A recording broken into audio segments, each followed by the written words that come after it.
Subhanahu wa taala memanjangkan daripada umur kita dalam sehat wal afiyah, di dalam ibadat dan taat kepada Allah Subhanahu wa taala.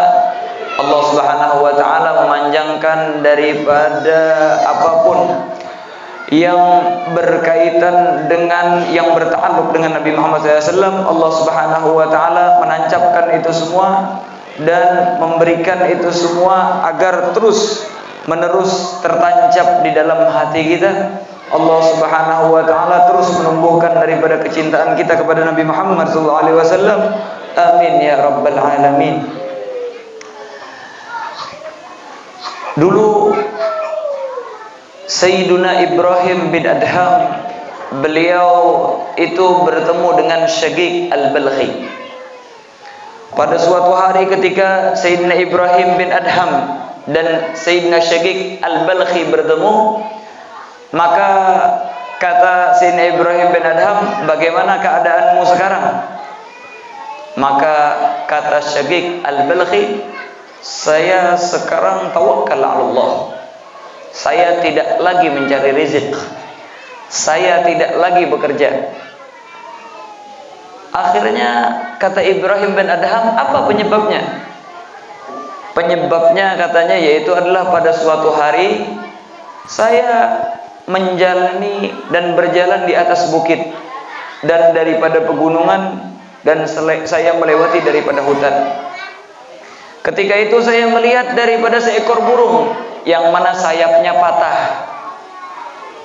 Akhirnya kata Syaqiq al-Balkhi, terlintaslah di pikiranku, oh ini burung patah daripada sayapnya, gimana dia ini nyari rezeki?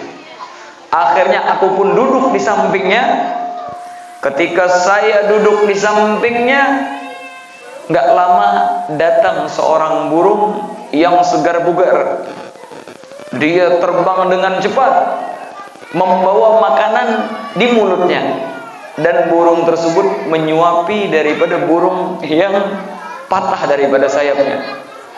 Maka kata Ibrahim bin Adham, subhanallah, daripada Syaqiq al-Balkhi, subhanallah, ini burung di tengah hutan, jauh daripada keramaian, dia patah daripada sayapnya. Allah Subhanahu wa taala tidak membiarkan dia mati kelaparan. Allah Subhanahu wa taala akan memenuhi daripada rezekinya sebelum dia meninggal. Sampai-sampai Allah Subhanahu wa taala mengutus satu burung untuk memberi makan daripada orang tersebut. Maka kata Syaqiq al-Balkhi, inilah penyebab saya keluar daripada rumah saya, tajarrad 'anillah Subhanahu wa taala wa 'anid dunya wa natawajjah ila Allah, dan saya menghadapkan diri saya kepada Allah Subhanahu wa taala, saya menjauhi daripada dunia dan saya menyibukkan diri untuk ibadah karena saya meyakini bahwasanya rezeki itu daripada Allah Subhanahu wa taala jalla jalaluhu wa ta'ala azamatuh. Akhirnya kata Ibrahim bin Adham, kata beliau, apakah engkau mau saya tunjukkan kepada sesuatu yang jauh lebih baik daripada itu? Sesungguhnya engkau tawakkal ala Allah di dalam masalah rezeki itu luar biasa. Tapi apakah engkau mau sesuatu yang lebih baik daripada itu? Maka kata Syaqiq al-Balkhi, ya. Maka kata Ibrahim bin Adham, sesungguhnya yang lebih baik daripada itu yaitu adalah kita memberi rezeki. Ketika kita punya lebih daripada rezeki, kita berikan rezeki tersebut kepada orang-orang yang fakir. Karena Rasulullah SAW bersabda, yadul ulya khairun min yadis sufla. Tangan yang di atas, maksudnya yang memberi, itu lebih baik daripada yang di bawah, yaitu adalah yang meminta-minta kepada orang. Akhirnya Syaqiq al-Balkhi pun langsung mengambil daripada tangannya Ibrahim bin Adham dan dia cium. Maka dia mengatakan, anta ustazi wa anta syekhi, engkau adalah guruku dan engkau adalah yang mengajariku. Wah, kata radhiyallahu subhanahu wa ta'ala anhum ajma'in. Beginilah kita itu di dalam mencari rezeki itu nggak jadi masalah, nggak ada larangan daripada Rasulullah SAW. Tetapi yang menjadi masalah yaitu adalah apa? Rezeki tersebut dengan sebab kita mencari rezeki melupakan kita daripada Allah Subhanahu wa taala jalla jalaluhu wa ta'ala azamatuh. Ini yang menjadi masalah. Ketika kita mencari rezeki melupakan daripada Allah Subhanahu wa taala. Makanya Kata Al-Imam Ahmad Zaini Dahlan di dalam kitab beliau Tadribul Usul fi Tashilil Usul, kata beliau at-tadbir itu terbagi dua. Apa tadbir? Yaitulah mengatur suatu perkara untuk perkara yang akan datang. Itu terbagi dua. Terkadang tadbirud dunya lid dunya, terkadang tadbirud dunya lil ukhra. Terkadang kita mengatur perkara yang sekarang untuk akan datang untuk masalah dunia, sebatas dunia. Fahadza madmum, inilah yang dicela oleh Allah Subhanahu wa taala. Kita mencari dunia untuk sekedar kenikmatan kita di dalam dunia. Kita mencari dunia untuk cuma sekedar kapan kita punya mobil. Kita mencari dunia itu cuma sekedar kapan kita punya rumah. Kita mencari dunia cuma sekedar kapan saya mempunyai jabatan yang tinggi. Kita mencari dunia cuma sekedar kapan saya punya emas kiloan. Kita mencari dunia cuma sekedar kapan saya bisa ganti abaya setiap minggu. Ini yang permasalahan ini. Yaitulah tadbirud dunya lid dunya.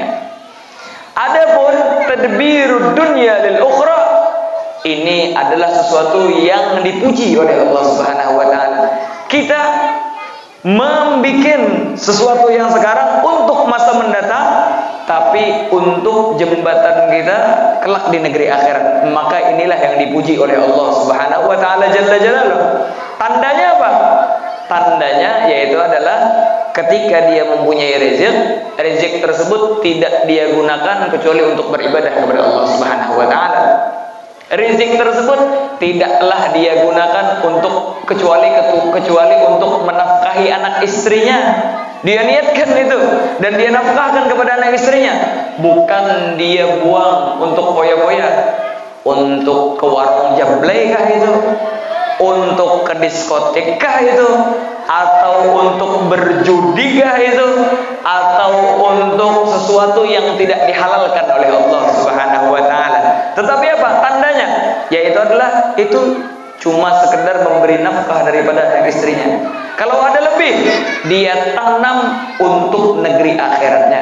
Yaitu adalah dia jadikan rezekinya untuk pembangunan daripada pesantren misalnya, atau masjid, atau memperbaiki daripada jalan untuk umum daripada muslimin, atau dia gunakan rezekinya untuk membantu daripada para janda, orang-orang fakir dan miskin. Fahadza mamduh, maka ini adalah sesuatu yang dipuji oleh syariatnya Allah Subhanahu wa taala jalla jalaluhu wa ta'ala azamatuhu wa hakadha. Jadi kita enggak jadi masalah mencari rezeki, tetapi rezeki tersebut kita niatkan agar itu membantu daripada kita kelak di akhirat. Makanya kata guru kita dulu, banyak daripada orang baca manaqib Sayyidatuna Khadijatul Kubra. Untuk apa? Supaya kaya katanya. Nah, banyak mungkin di antara kita ya, kalau sudah bulan Ramadan baca manaqib Sayyidatuna Khadijatul Kubra. Supaya apa? Supaya kaya katanya. Tapi enggak kaya-kaya. Kalau ada acara manaqib dia berangkat ke sana, tapi enggak kaya-kaya. Gimana ini katanya? Setiap tahun dia berangkat. Kita lihat niatnya untuk apa? Apakah niatnya kaya itu untuk dunianya atau untuk akhiratnya?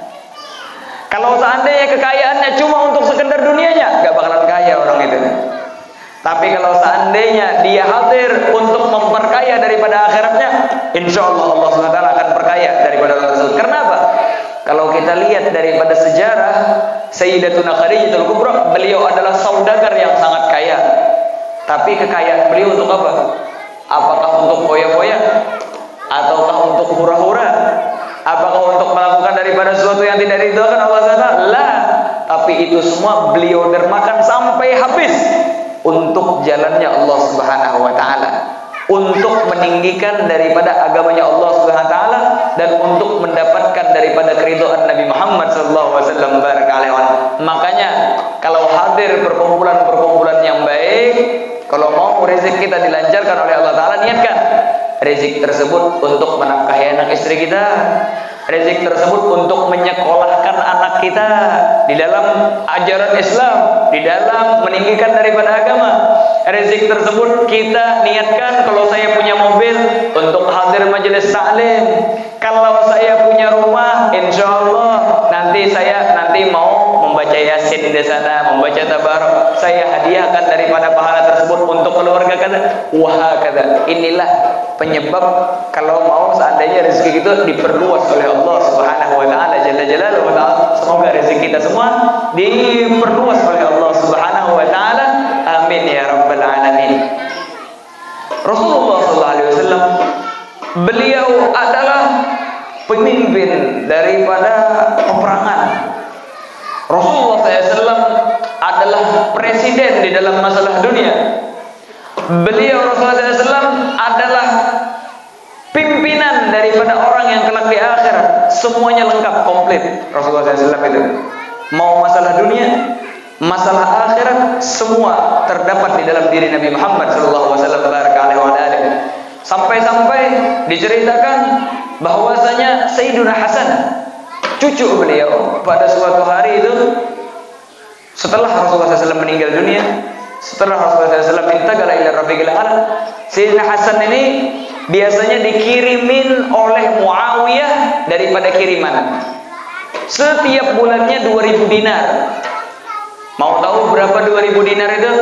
2000 dinar itu per gramnya 4,5 gram. 1 gram itu, 1 dinar itu 4,5 gram. Berarti kali 2000 berapa? Sekitar 9 kilo. Nah, ini kiriman Muawiyah kepada siapa?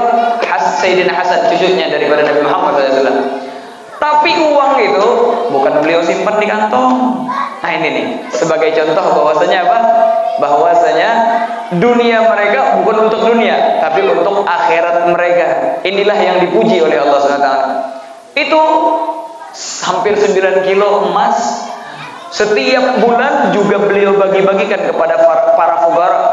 Beliau bagi-bagikan kepada para masakin. Beliau bagi-bagikan kepada orang yang memerlukan. Pada suatu hari kiriman ini terlambat. Kiriman daripada Muawiyah terlambat. Akhirnya orang-orang fakir, orang-orang miskin datang kepada Sayyidina Hasan. Wahai Sayyidina Hasan, ini sudah akhir bulan. Mana kiriman ini?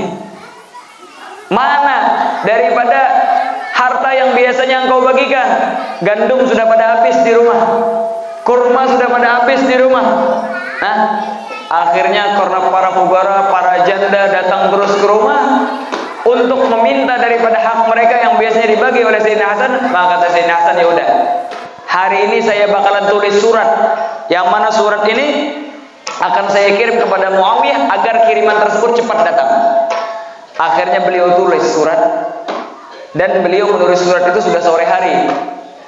Beliau selesai menulis surat, maka waktu maghrib datang.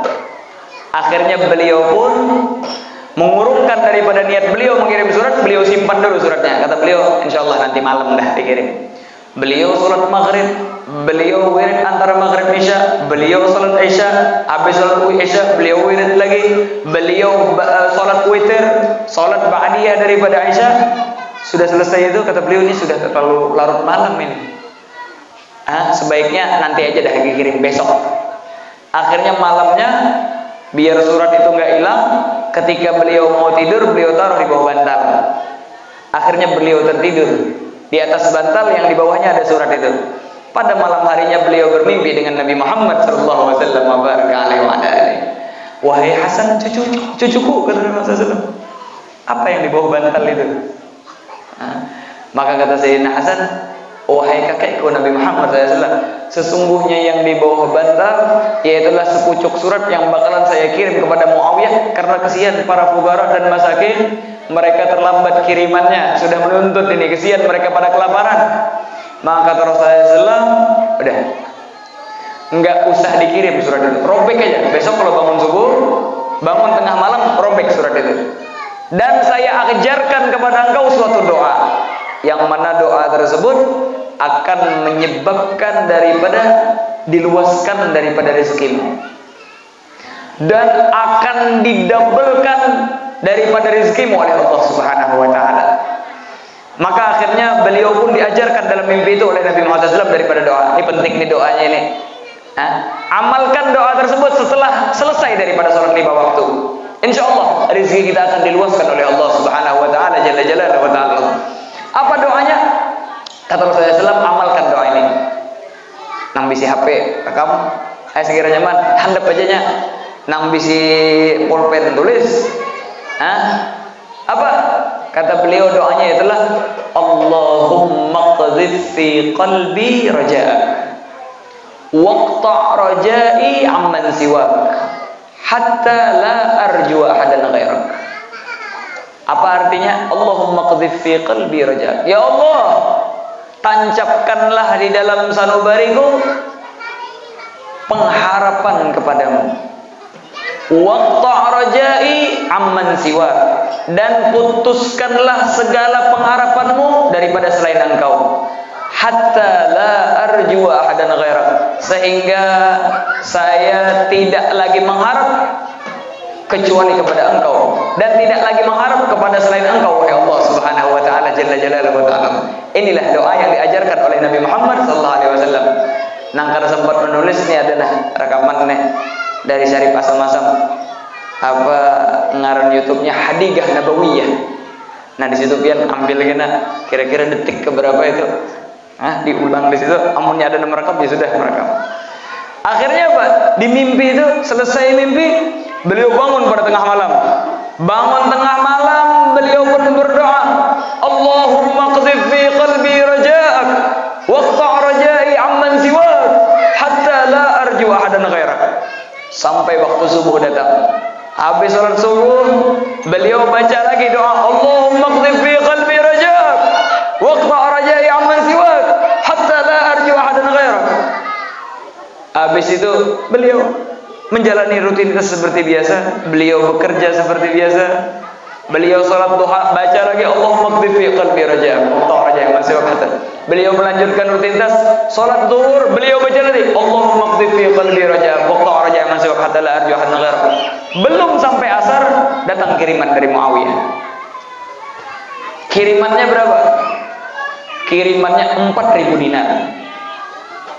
Awalnya berapa? 2.000 dinar. Sekarang dikirimkan 4.000 dinar. Awalnya Sayyidina Hasan yang mau ngirim surat, malah Muawiyah yang ngirim surat.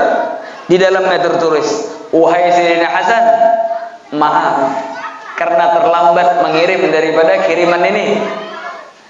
Sebagai permintaan maafku, maka akan aku lipat gandakan daripada kiriman, tidak cuma untuk bulan ini, tapi bulan-bulan setelahnya. Wah, kata berkat mengamalkan daripada doa yang diajarkan oleh Nabi Muhammad sallallahu alaihi wasallam. Kata Nabi Muhammad SAW, beliau sangat perhatian kepada umatnya. Beliau sangat-sangat memedulikan daripada umatnya sallallahu alaihi wasallam wa baraka alaihi wa ala alihi. Sampai-sampai Rasulullah SAW itu mengajarkan kepada kita daripada agar kita aman daripada harta kita, aman daripada diri kita, supaya anak kita diamankan oleh Allah SWT. Karena banyak di antara kita mungkin ada yang takut mobilnya dirampok orang, ada yang takut daripada tanahnya dikapleng sama orang, ada mungkin di antaranya yang takut jodohnya diambil orang. Macam-macam ini ketakutannya. Ada juga yang takut anaknya disakiti sama orang atau dirinya sendiri disakiti oleh orang lain. Maka pada suatu hari ada salah seorang daripada sahabat yang bernama Abi Darda. Beliau itu duduk setelah sholat subuh santai di dalam masjid. Gak lama datang orang, wahai Abi Darda, ayo balik ke rumah. Cepat balik, sekarang terjadi kebakaran besar. Rumah-rumah sudah pada kebakar. Ayo cepat balik supaya rumahmu diselamatkan oleh Allah SWT. Tapi Darda, saya nggak mau balik. Rumah saya nggak bakal kebakar. Datang lagi orang kedua. Oi, Abi Darda, api semakin besar. Ayo cepat balik. Kalau enggak rumahmu bakal kebakar. Kata Abi Darda, nggak bakalan kebakar rumah saya. Datang orang ketiga, ngasih kabar, Abi Darda, sungguh rumahmu ternyata tidak terbakar. Karena saya ikutin daripada api, ternyata api tersebut semakin besar. ketika sudah mendekati daripada rumahmu, api tersebut semakin mengecil dan padam. Semua daripada rumah di lingkunganmu terbakar kecuali rumahmu, wahai Abi Darda. Nah ini nih kalau orang Banjar biasanya langsung coba telepon, apa amalannya aja. Kada perlu syarat rumah lagi nih sudah nih. Kada perlu lagi dah kayak hubungan guru minta banyu, artinya kesan membubuhi rumah, kesan melapai rumah, melapai mobil dan lain sebagainya. Apa kata Abi Darda? Sesungguhnya saya diajarkan oleh Nabi Muhammad SAW daripada doa yang mana apabila saya mengamalkannya, maka Allah SWT akan mengamankan daripada dirinya, keluarganya dan hartanya. Dirinya, keluarganya dan hartanya akan diamankan oleh Allah Subhanahu wa taala. Siapa yang baca itu pada pagi hari, diamankan dirinya, anaknya dan keluarganya daripada mara bahaya. Kalau baca sore hari, diamankan dirinya, anaknya dan keluarganya daripada mara bahaya. Maka kata orang, apa doanya wahai Abi Darda? Doanya yaitu adalah apa? Allahumma anta rabbi, la ilaha illa anta, alaika tawakkaltu, wa anta rabbul arsyil azim. Ma sya'allahu kana, wa ma lam yasha' lam yakun, la haula wa la quwwata illa billahil 'aliyil 'azim. A'lamu anna Allah 'ala kulli syai'in qadir, wa anna Allah qad ahata bi kulli syai'in 'ilma. Allahumma inni a'udzu min syarri nafsi wa min syarri kulli dabbatin anta akhudhu min nasiyatiha. Inna rabbi 'ala siratim mustaqim. Panjangnya artinya doanya. Ini sebenarnya doa dicantumkan oleh Al-Habibul Haddad di dalam Wirdul Latif. Amunnya baca Wirdul Latif, dia otomatis terbaca di doa. Amunnya nang kada biasa baca doa Wirdul Latif, asing jadinya ini. Oh, artinya ulun gawian banyak, kada sempat terbaca Wirdul Latif. Udah, amunnya kada kuat terbaca Wirdul Latif seberatan, ambil cuplikannya langsung. Intinya aja artinya ambil. Nah ini. Endingnya aja ambil. Itulah apa? Allahumma anta rabbi la ilaha illa anta alaika tawakkaltu. Ini amunnya mengamalkan ini kada perlu bebasan lagi sudah nih. Kada payu lagi pemandian. Pemandian takuh kada payu lagi sudah. Karena siapa yang membaca ini pada pagi hari, dirinya akan dijaga oleh Allah SWT daripada mara bahaya, mau penyakit, mau daripada mara bahaya binatang ataupun manusia. Iya nih, tenang sudah. Itu dia, kada perlu basal, kada perlu pakai ini, kada usah mandi-mandi ini lagi dah. Diamankan. Siapa yang menjaga? Allah Subhanahu wa taala jalla jalaluhu wa ta'ala azamatuhu. Anaknya kada tapi abot lagi penjagaan pina ke sini ke sana, tenang. Sawitnya kada ukutan lagi dodos surang. Kontenernya sawit kau dodos surang, kada dodos surang lagi sawitnya. Karena Allah Subhanahu wa taala menjaga sawitnya daripada dosa orang tadi. Kada ukutan lagi dicuntan sudah sawitnya tuh. Banyak nama Allah, ya Allah, artinya adakah amalan? Saya kira sawit ulun karena dengan mendodos dahulu.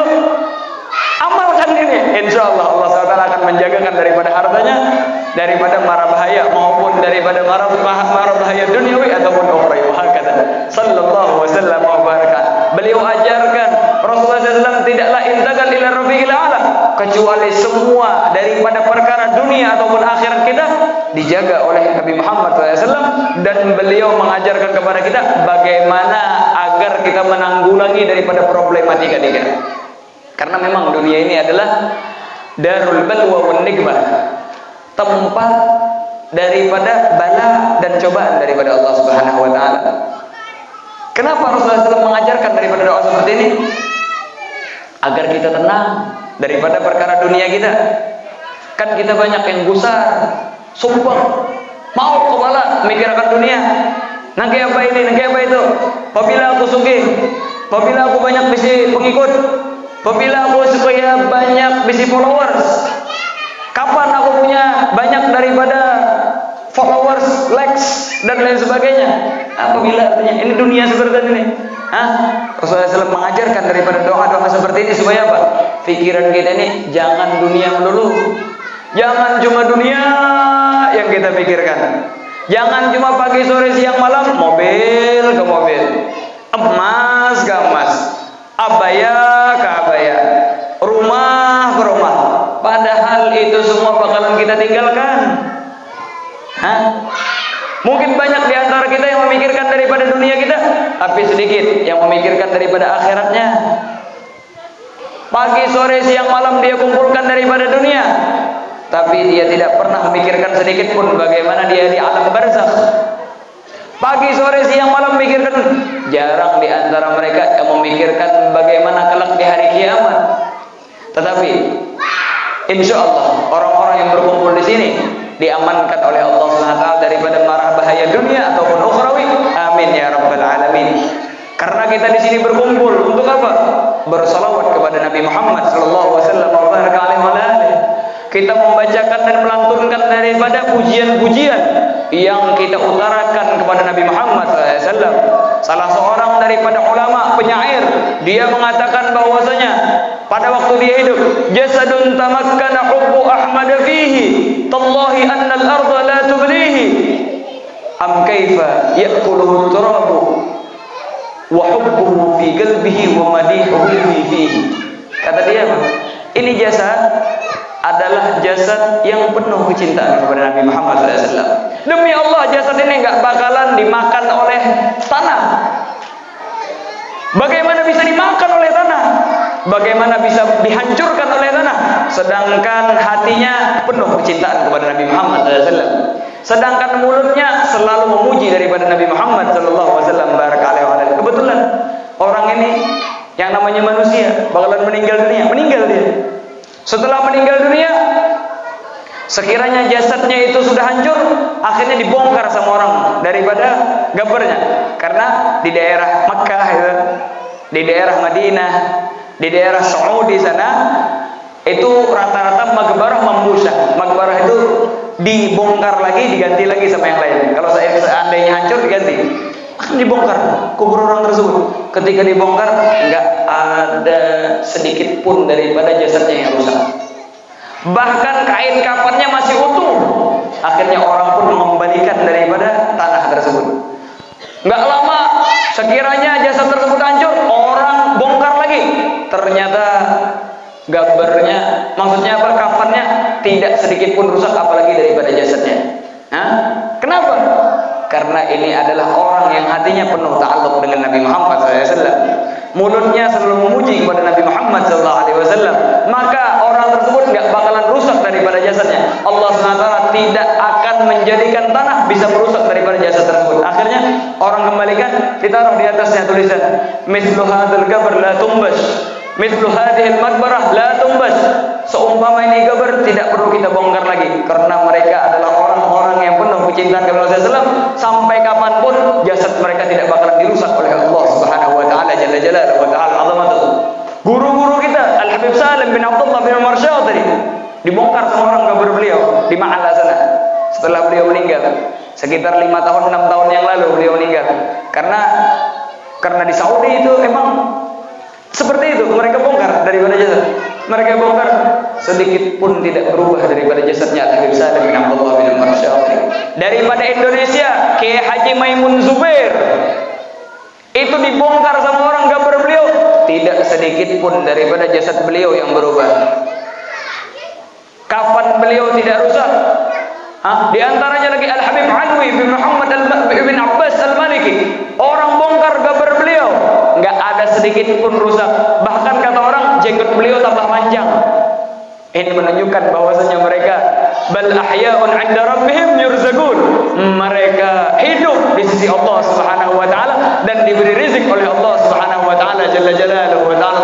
Tallahi annal arda la tublihi. Demi Allah, jasad seperti ini tidak bakalan dimakan oleh tanah, tidak bakalan dirusak tanah. Karena apa?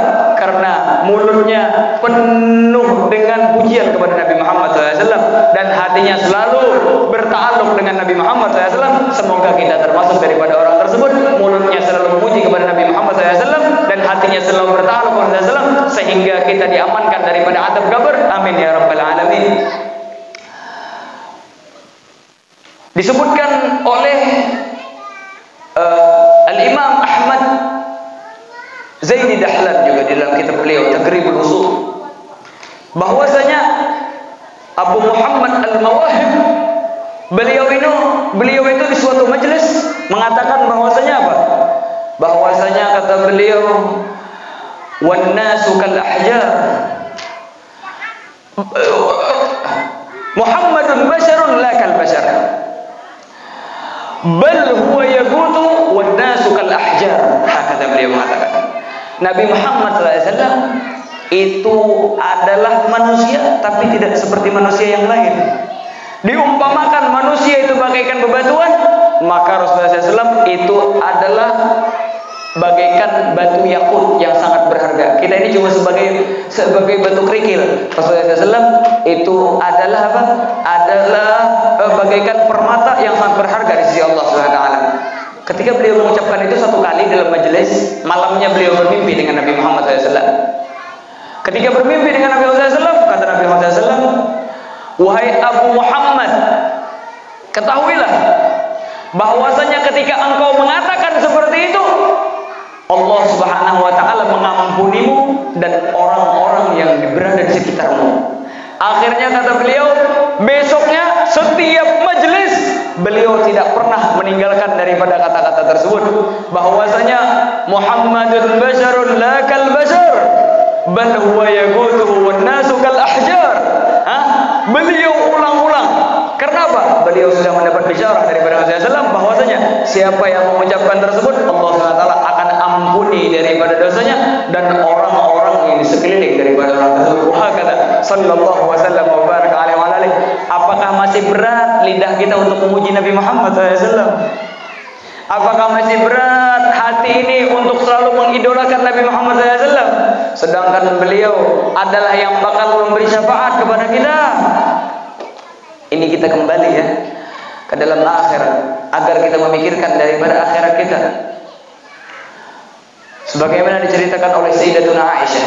Ini mungkin cerita sering kita dengar sudah, tapi jarang di antara kita yang meresapinya. Bahwasanya pada suatu malam Sayyidatuna Aisyah itu menjahit daripada baju beliau.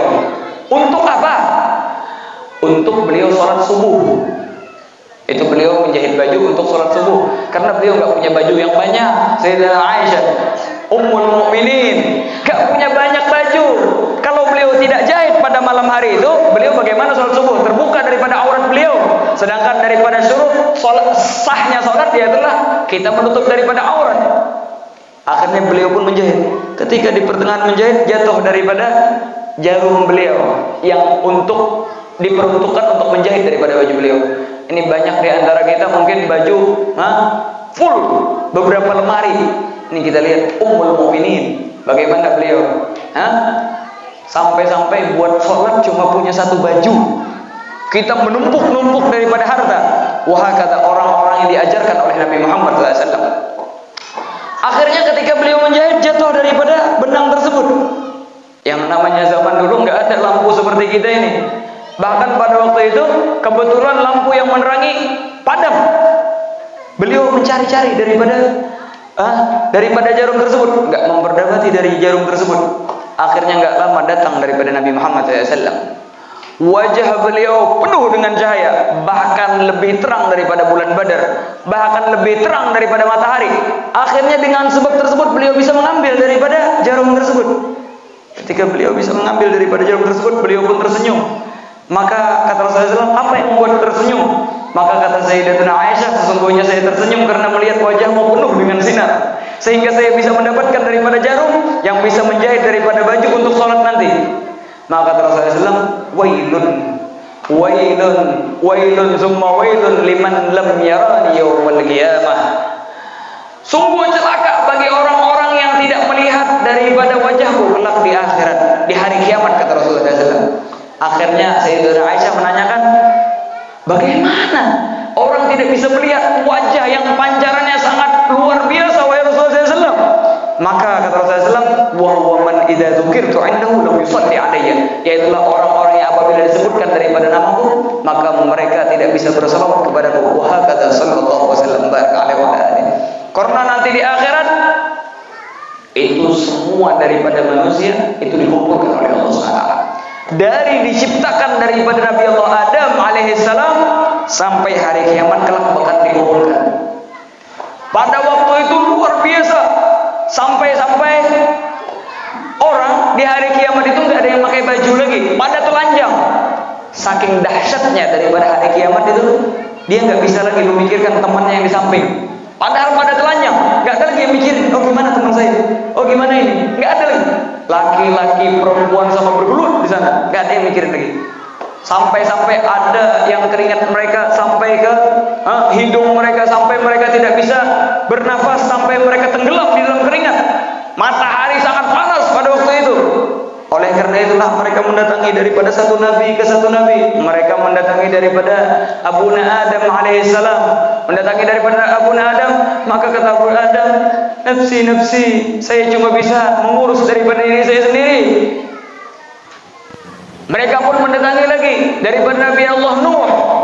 Maka kata Nabi Allah Nuh, nafsi nafsi. Datang lagi mereka kepada Nabi Allah Isa. Maka kata Nabi Allah Isa, nafsi nafsi. Yang bisa memberikan syafaat bagi kalian semua cuma Nabi Muhammad SAW. Akhirnya orang-orang pun berbondong-bondong mencari Nabi Muhammad SAW. Akhirnya Rasulullah SAW mengatakan, ana laha, saya yang bisa memberikan syafaat. Ini ulun berikan ilustrasi biar paham makna daripada wailun liman lam yarani yaumil qiyamah, wailun liman yara hadzal wajh yaumil qiyamah. Begitu celaka orang-orang yang tidak bisa melihat daripada wajah ini pada hari kiamat. Karena apa? Ayo bayangkan pian, dari zaman Nabi Allah Adam sampai hari kiamat dikumpulkan semua di padang mahsyar. Begitu banyaknya orang, begitu membeludaknya orang, bingung mereka mau mendatangi daripada Nabi SAW, mencari daripada Nabi Muhammad SAW. Bagaimana mencari? Kita jangankan di hari kiamat terkumpul semua. Kemarin barusan ada perkumpulan di Kapuas, di Pelangka sana. Di Pelangka ya, bukan Kapuas, di Pelangka. Ketika Habib Umar bin Salim bin Hafid datang, itu banyaknya orang membludak datang. Banyaknya orang membludak datang. Ribuan, jutaan yang hadir. Itu yang di belakang lihat. Yang hadir paling pojok lihat gak? Sulit untuk melihat. Kecuali dengan bantuan proyektor mungkin mereka bisa lihat. Apalagi yang di luar daripada stadium, nggak bisa lihat. Itu cuma sekedar hitungan jutaan atau ribuan. Bagaimana kelak di hari kiamat? Di hari kiamat itu semua daripada makhluk diciptakan, dikumpulkan oleh Allah Subhanahu Wa Taala. Makanya kata Rasulullah SAW, wailul liman yara hadzal wajh yaumil qiyamah. Begitu celakanya orang yang tidak melihat daripada wajah ini. Kenapa? Mereka mau minta syafaat gimana? Lihat saja tidak kepada Nabi Muhammad SAW. Bagaimana mereka bisa minta bantuan? Bagaimana mereka bisa minta daripada syafaat kepada Nabi SAW?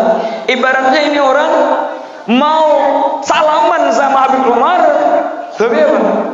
Tapi dia tidak mempunyai wasilah. Dia jauh di ujung stadium, gimana bisa sampai? Kemarin acara di Istiqlal, segitu membludaknya orang, gimana dia mau salaman? Gimana dia bisa lihat tanpa proyektor dan sebagainya? Susah untuk melihat. Wah kata, inilah maksud daripada wailul liman yara hadzal wajh yaumil qiyamah. Begitu celaka orang yang tidak bisa melihat. Kenapa? Mereka mau minta syafaat nggak bisa. Ini sekarang kita di mana? Posisi kita di mana? Apakah di saf pertama? Para anbiya mereka lebih berhak untuk berada di saf pertama. Para aulia mereka lebih berhak untuk di saf kedua. Kita siapa? Kita adalah orang yang penuh dengan dosa. Sholawat malas, sholat bahkan kita tinggalkan untuk daripada urusan daripada dunia kita. Di mana posisi kita? Nah ini yang ditakutkan. Apakah kita bisa melihat daripada wajah Rasulullah SAW? Jangankan yang urut jutaan, mungkin dari sini ke berapa ratus meter ke depan kita nggak bisa lihat lagi sudah. Nah inilah yang ditakutkan oleh para ulama. Inilah yang ditakutkan oleh para solehin, sehingga mereka apapun yang mereka miliki daripada dunia ini mereka gunakan untuk supaya mereka mendapatkan derajat yang tinggi untuk bisa melihat daripada wajah Nabi Muhammad SAW. Tapi tenang, orang-orang yang sering salawat kepada Rasulullah SAW, mereka insya Allah akan berada di barisan terdepan, karena Rasulullah SAW bersabda di dalam hadis yang sering kita dengar bahwasanya apa? Inna awwalan nasi bi yaumil qiyamah aktsarukum alayya salatan. Sesungguhnya orang yang bakalan paling diutamakan kelak di hari kiamat. Apa maksud diutamakan? Ai agrabukum minni yaumil qiyamah. Orang yang paling dekat kelak denganku di hari kiamat yaitu adalah aktsarukum alayya salatan. Orang yang paling